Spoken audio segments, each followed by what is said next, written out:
सास से प्यारी जेठानी।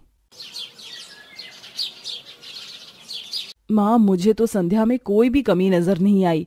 चुप कर, ना जाने तेरे ससुर जी ने उसमें क्या देख लिया और अब तू भी उन्हीं की बोली बोल रही है। ऐसा क्या था उस काली में? देखो निराली, ये रंग रूप तुम क्या देखती हो, ये बस सब 4 दिन के हैं। संध्या मेरे दोस्त की बेटी है, बहुत संस्कारी और बड़ों का आदर करने वाली बिटिया है वो। तुम कुछ भी कहो, मैं तो अपने अभिषेक की शादी उसी से करवाऊंगा। आंखें और दिमाग दोनों ही भ्रष्ट हो गए हैं क्या? देखो। अरे अरे माँ बाबा, आप दोनों आपस में मत झगड़िए ना। ठीक है, ले आइए आप भी अपनी पसंद की बहू। बाद में अगर किसी ने मुझसे अगर एक भी शिकायत की तो मुझसे बुरा कोई नहीं होगा। संध्या को अपने घर की बहू बनाने के लिए निराली जरा सी भी राजी नहीं थी, लेकिन घर में बाकी किसी को संध्या से ऐतराज नहीं था। इसीलिए ससुर की मर्जी से निराली के छोटे बेटे की शादी संध्या से हो गई और वो एक अमीर परिवार की बहू बनकर घर में आ गई। जब संध्या अपने ससुराल की चौखट पर खड़ी हुई थी तब निराली ने उसका गृह प्रवेश तक नहीं करवाया। अरे भाभी, माँ कहाँ है? माँ जी बहुत थक गई थी तो शायद वो सोने चली गई। खैर देवर जी, आप ठहरिए, मैं अभी आपका और संध्या का गृह प्रवेश करवाती हूँ। पूजा ने एक अच्छी जेठानी की तरह अपनी देवरानी का गृह प्रवेश करवाया। संध्या, आज से तुम भी इस घर की छोटी बहू हो। अब बाकी की बातें कल हो जाएंगी, तुम अभी आराम कर लो। पूजा उसे कमरे तक छोड़ आई। संध्या अपने भारी भरकम कपड़े वगैरह बदल कर सो गई। ऐसे ही अगली सुबह निराली ने उसकी पहली रसोई की रस्म करवाने में भी कोई खास दिलचस्पी नहीं दिखाई। माँ जी नमस्ते, मुझे क्या करना है? मेरे सर पर खड़ी होकर नाच ले। अरे अरे, तुम यहाँ हो संध्या? आओ, मैंने तुम्हारी पहली रसोई की रस्म के लिए राशन मंगवा दिया है। माँ जी से पूछकर कुछ बना देना। जी। पूछो। माँ जी, मुझे क्या? कुछ भी बना, मैं तो खाऊंगी नहीं। जो तुझे इस घर में लाया है उसी से पूछ और उसी को खिलाना। माँ, अब ये गुस्सा थूक भी दो ना। हमारे घर में क्या हुआ है क्या नहीं उसके। चुप कर, मुझे ज्यादा भाषण मत दे। और तेरे ससुर जी तो बोल रहे थे कि लड़की बड़ी संस्कारी है, लेकिन इसने तो देख ना घूंघट कर रखा है, ना ही अभी तक मेरे पांव छुए हैं। कोई बात नहीं माँ जी, अभी वो अपने ससुराल में नहीं है तो थोड़ी घबराई हुई है। धीरे धीरे सब कुछ संध्या को भी समझ आ जाएगा। हाँ, तो जब इसे अकल आ जाए ये तभी मुझसे बात करे। निराली ऐसे बोलते हुए चली गई। संध्या ने अपनी जेठानी से ही पूछकर अपनी पहली रसोई का खाना बनाया, क्योंकि उस वक्त उसका ससुर काम पर गया हुआ था। देखना भाभी, खीर में इतना मीठा ठीक रहेगा क्या? जरा दिखाओ। नहीं नहीं नहीं नहीं, हमारे घर में सभी हल्का मीठा खाते हैं, इतने मीठे से तो सभी के होठ भी चिपक जाएंगे। अच्छा है आपने मुझे बता दिया। इसमें से आधा मीठा डाल दो, वो काफी है। दोनों देवरानी जेठानी एकदम बहनों की तरह काम कर रही थी। एक बात बोलूं भाभी? पता है, शादी के पहले मैंने सोचा था कि शायद मेरी सास तो मुझे पसंद करेंगी, लेकिन जेठानी तंग करेंगी, क्योंकि ऐसा मैंने टीवी सीरियल में देखा था। लेकिन सच्चाई तो बहुत अलग निकली। आप तो मेरी सास से प्यारी जेठानी हो। हर जेठानी एक जैसी नहीं होती है, और मेरा यकीन करो, माँ जी बुरी नहीं है, बस जरा सी सख्त और अपने मन की करने वालों में से है। तुम माँ जी की नहीं, बाबा की पसंद हो, इसीलिए वो तुमसे दूर रहती है।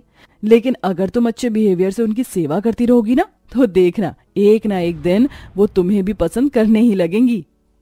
मैं उनका दिल जीत कर रहूंगी। वैसे भाभी, मुझे और भी घर वालों के बारे में बताइए ना, आप तो यहाँ मुझसे पहले से हो। जरूर। दोनों देवरानी जेठानी में उस दिन बहुत बातें हुई। पूजा ने सभी घर वालों की आदत, पसंद, नापसंद और हर चीज के बारे में संध्या को बताया। अपनी बड़ी बहू को छोटी बहू से इतना घुला मिला देख निराली को गुस्सा आ रहा था। देखो तो जरा दोनों कैसे बोल रही हैं। अरे मेरे पति तो पैदाइशी ही पागल थे, लेकिन लगता है कि उनका परछावा मेरी बहू पे भी पड़ गया है। ऐसे ही कई दिन बीत गए। निराली ने अभी तक संध्या को नहीं अपनाया था। वो उसकी हर अच्छी बुरी चीज में कमी निकालती थी और उसे ताने देने का एक मौका नहीं छोड़ती थी। ये क्या खाना बनाया है? नमक इतना तेज क्यों है? माँ जी, खाना तो। चुप कर, तू इस घर की बड़ी बूढ़ी नहीं है जो तू बात बात में बोलती है। और हाँ, तू नमक का अंदाजा नहीं है क्या तुझे? अरे अरे, मैं तुझसे क्यों बोल रही हूँ, तुझे तो अंदाजा होगा ही नहीं। आखिर गरीब घर से जो आई है, गरीबों को स्वाद वगैरह की कहाँ समझ होती है। माँ, मैं कहना चाहती थी कि आज का खाना मैंने बनाया है। क्या? तूने? हाँ तो आगे से जरा ध्यान से नमक वगैरह डालना, इसमें जरा सा नमक तेज हो गया है। पूजा की बात सुनते ही निराली ने बात बना दी। ऐसे ही सिलसिला जारी था और एक दिन निराली संध्या से बोली, ए काली, कान खोल कर सुन ले, आज घर पर मेरी जेठानी आ रही है तो जरा घर में तमीज से रहना, अपनी गरीबों वाली जहलत मत दिखाना। और हाँ, खाना वगैरह सब टाइम से बन जाना चाहिए, क्योंकि उन्हें काम में देरी पसंद नहीं है। जी माँ। अरे रश्मि माँ आ रही है, चलो संध्या तैयारी करते हैं। ज्यादा डरो मत, वो बहुत अच्छी हैं और आज देखना हो सकता है माँ जी की तुम्हारे लिए जो नफरत है वो भी खत्म हो जाए। सच? पर भाभी कैसे? बस देखती रहो, लेकिन हाँ आज तुम अपनी तरफ से कोई कसर मत छोड़ना। पूजा ने संध्या को समझा दिया और दोनों देवरानी जेठानी एक साथ घर के कामों में लग गईं। संध्या ने अपनी सास की जेठानी के लिए खाना वगैरह बनाया और पूजा ने घर को साफ कर दिया। कुछ ही देर में रश्मि आ गई। अरे कोई है? दीदी आप आ गई, आइए आइए बैठिए। बैठाना है तो सीधा खाने के टेबल पर बैठा, सुबह से भूखी हूँ, रास्ते में ट्रैफिक जाम मिल गया, मेरे तो पेट की आंतें ही सिकुड़ गई हैं। बिल्कुल, खाना तैयार है, आप बैठिए, मैं मंगवाती हूँ। रश्मि खाने के टेबल पर बैठ गई। संध्या खाना लेकर आई तो बड़े ही आदर से रश्मि को प्रणाम करते हुए उसने खाना लगाया। अरे वाह, कितनी प्यारी बच्ची है। शुक्रिया। रश्मि माँ, आप पहले चावल लेंगी या पूरी सब्जी निकालूं? कुछ भी दे दो। संध्या ने अपनी सास और रश्मि दोनों को खाना परोस दिया। रश्मि को वो खाना बहुत पसंद आया, लेकिन निराली अभी भी चिढ़ी हुई थी। ये क्या खाना बनाया है, बिल्कुल बकवास। ये तू क्या बोल रही है, खाना तो अच्छा बना हुआ है। नहीं दीदी, ये बिल्कुल बेकार है। पूजा बहू, जा मेरे लिए कल की सब्जी लेकर आ जो तूने बनाई थी। निराली ने संध्या का बनाया खाना नहीं खाया। ये देखकर संध्या को बहुत दुख हुआ। ऐसे ही निराली अपनी जेठानी के सामने संध्या को डांटती ही रही। आखिर में जब रश्मि इस सब से तंग आ गई तब वो बोली, अरे निराली तुझे क्या हो गया है, इस बेचारी को तू बेवजह क्यों डांट रही है? मैं कब से देख रही हूँ, तू पूजा से तो बड़ी नरमी से बोल रही है, लेकिन संध्या को। दीदी आप नहीं जानती। मैं सब जानती हूँ, और जानती है मुझे यहाँ पूजा ने ही बुलाया था तुझे समझाने के लिए। देख निराली, तेरी बहू बहुत अच्छी है। जरा अपनी शादी के दिन याद कर, जब तू नई नवेली दुल्हन बनकर ससुराल आई थी, तब सासू माँ तुझसे किस तरह बर्ताव करती थी, लेकिन मैं वहाँ हमेशा तेरे साथ रही। बिल्कुल इसी तरह तू अब अपनी बहू के साथ कर रही है। लेकिन इस घर में भी एक रश्मि है जो अपनी देवरानी को संभालती है, उसे हिम्मत देती है। संध्या बहुत अच्छी है, लेकिन तू उसके साथ अच्छा नहीं कर रही है। तू उसे वही इज्जत दे रही है जो तुझे सासू माँ से मिलती थी।